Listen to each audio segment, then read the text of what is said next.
दोस्तों, आज मैं आपको एक ऐसे किस्से में ले चलता हूँ जो है तो 1966 की एक फिल्म का, लेकिन इसमें छुपी हैं दोस्ती, अहंकार, दर्द और एक ऐसे फनकार की कहानी जिसने साबित किया कि सच्चा हुनर कभी किसी सांचे में नहीं बनता। ये किस्सा है फिल्म तीसरी मंजिल का और उस एक रिकॉर्डिंग सेशन का जिसने हिंदी फिल्म संगीत की तस्वीर हमेशा के लिए बदल दी। तो चलिए शुरू करते हैं। साल था 1966। फिल्मकार नासिर हुसैन एक बड़ी फिल्म बनाने की तैयारी में थे, तीसरी मंजिल। पहले इसमें देव आनंद साहब आने वाले थे, लेकिन एक पार्टी में नासिर साहब और देव साहब के बीच कुछ ऐसा हो गया कि बात हाथापाई तक पहुंच गई। बात यह थी कि नासिर साहब ने सुन लिया कि देव साहब कह रहे हैं नासिर ने मुझे कलर फिल्म दी और गोल्डी को ब्लैक एंड व्हाइट, और बस देव आनंद फिल्म से बाहर हो गए। इसके बाद शम्मी कपूर के पास ऑफर आया। शम्मी जी ने कहा कि मैं फिल्म करूंगा, लेकिन पहले देव आनंद साहब खुद आकर मुझे बताएं कि उन्होंने अपनी मर्जी से फिल्म छोड़ी है। और ऐसा ही हुआ, तब जाकर शम्मी कपूर तीसरी मंजिल में आए। अब असली किस्सा शुरू होता है। शम्मी कपूर फिल्म में तो आ गए, लेकिन एक नई मुश्किल खड़ी हो गई संगीत को लेकर। नासिर हुसैन ने इस फिल्म के लिए एक बिल्कुल नए कंपोजर को चुना था, राहुल देव बर्मन यानी पंचमदा।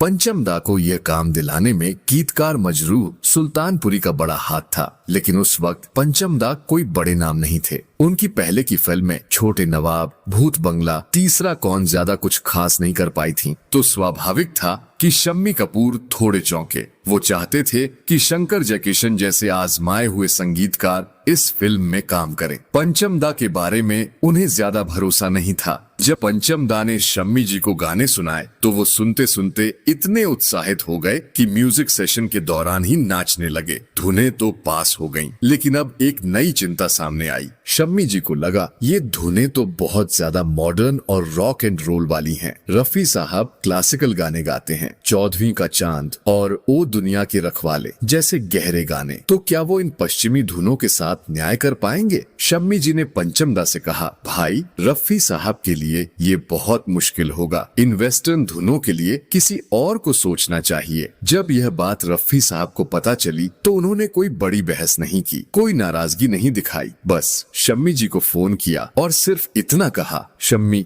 एक बार स्टूडियो आओ और मुझे गाते हुए सुनो। अगर पसंद ना आए तो मैं खुद पीछे हट जाऊंगा। इतनी सादगी, इतना आत्मविश्वास। रिकॉर्डिंग हुई ओ हसीना जुल्फों वाली, और जब रफी साहब ने माइक के सामने आवाज छोड़ी, वो चीख, वो एनर्जी, वो रॉक एंड रोल का जादू, स्टूडियो में मौजूद सब लोग हैरान रह गए। हसीना जुल्फों वाले जाने जहां ढूंढती है काफिर आंखें का निशान। रफी साहब की सबसे बड़ी खूबी यही थी कि वो अपनी आवाज को हर किरदार के रंग में ढाल लेते थे। दिलीप कुमार के लिए रोमांटिक, गुरुदत्त के लिए दर्द भरी और शम्मी कपूर के लिए बेलगाम मस्ती। शम्मी कपूर स्टूडियो में ही झूम उठे। कहते हैं उन्होंने रफी साहब के पैर पकड़ लिए और बोले, पाजी मुझे माफ कर दीजिए, मुझे नहीं पता था कि आप अपनी आवाज से इतना बड़ा धमाका कर सकते हैं। एक दिल छू लेने वाली बात। और शम्मी कपूर ने तुमने मुझे देखा होकर मेहरबान गाने की शूटिंग अपनी पत्नी गीता बाली के गुजरने के बाद की। उस गाने में उनका रोना बिल्कुल असली था। इतनी गमगीन खबर को सुनने के बाद भी वो शूटिंग करते रहे और एक सीन में कैंडल स्टैंड का बीच का दिया जलाने के बाद बुझा छोड़ दिया। वो उस रोशनी का प्रतीक था जो उनके दिल से हमेशा के लिए बुझ गई थी। रफी साहब ने इस गाने में जो दर्द उंडेला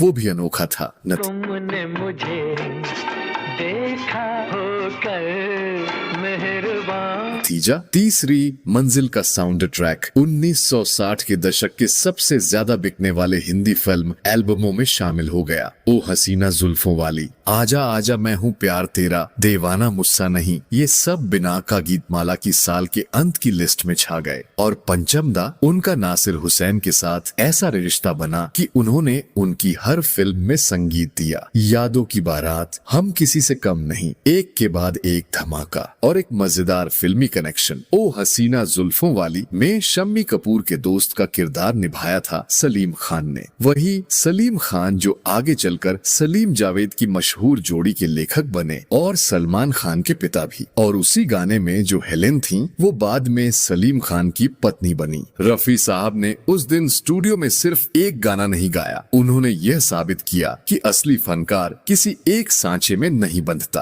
आजा आजा मैं हूँ प्यार